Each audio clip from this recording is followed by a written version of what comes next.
Okay, so we shall then look at some important definitions that also relate to vectors. You will have something like modulus of a vector. One, you have modulus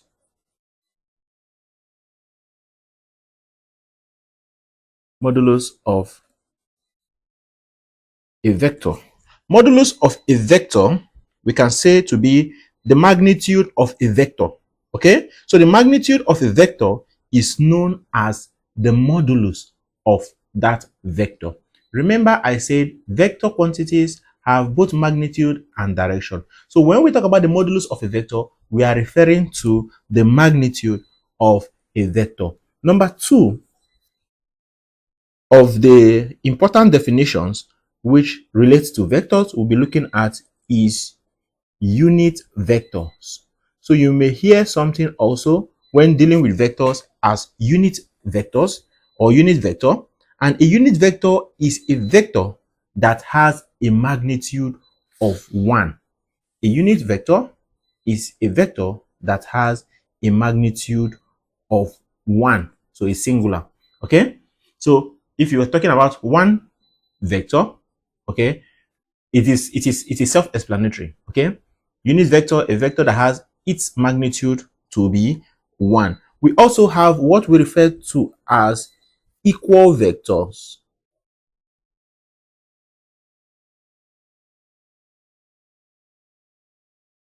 So under vectors also, we have what we refer to as equal vectors.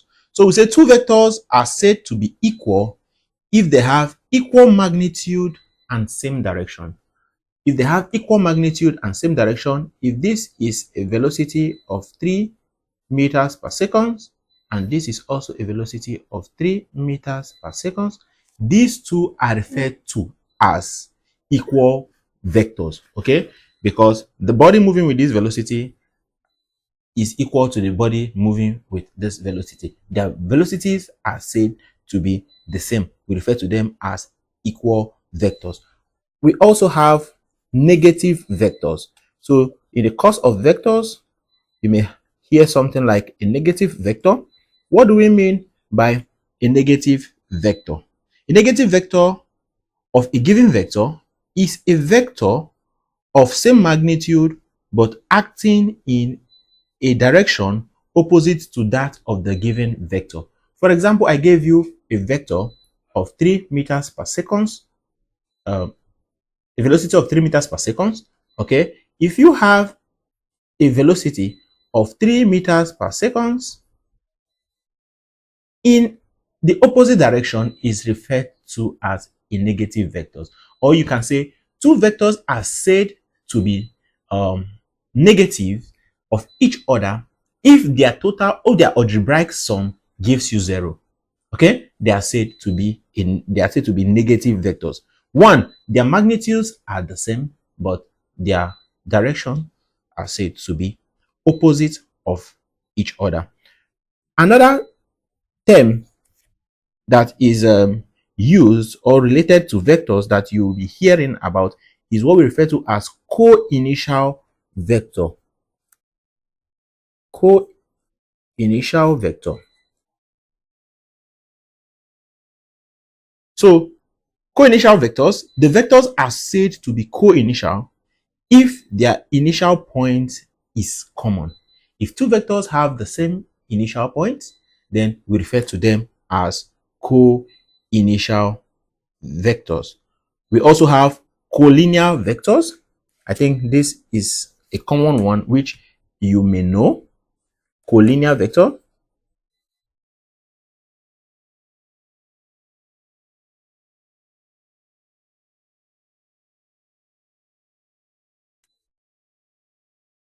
Collinear vectors are the ones which are having equal or unequal magnitudes and are acting along the parallel straight lines. We refer to them as collinear vectors. They may be of equal magnitude, okay, or one magnitude may be bigger than the other. Let this be 5 Newton. This can be 5 Newton. They are both in the same positive direction. They are said to be collinear vectors. This may be 7 Newton and this may be 5 Newton. They may be of different magnitude but pointing towards the same direction. We refer to them as collinear vectors. Then we also have what we refer to as coplanar vectors. Number 7.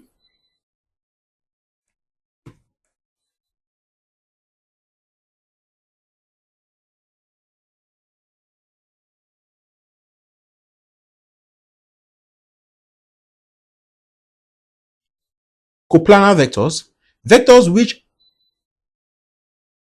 which are acting in the same phase are known as coplanar vectors. Okay, vectors which are acting on the same plane are said to be coplanar vectors. They may be acting in both x and y direction. Okay, while one is acting this direction, or they are acting in the x direction, or they are acting on the same y direction. We refer to them as coplanar direction. We also have localized vectors. These are vectors that are fixed vectors. Localized vectors or fixed vectors is the one whose initial points are fixed. Okay, whose initial points are fixed. They are referred to as localized vectors, while non-localized vectors are vectors or free vectors is the one whose initial point is not fixed. Okay, so I have given you some important definitions that relate to vectors. Kindly like my videos as you watch, while I recommend that you subscribe to my channel and also follow me on Facebook at My Lesson Teacher Maths. Turn on the notification bell so as to be notified whenever a new video is being uploaded. You can also use the comment section to interact with me on areas that are still difficult for you to understand, while I recommend you share the links with your friends and families so that they can also benefit from our daily classes.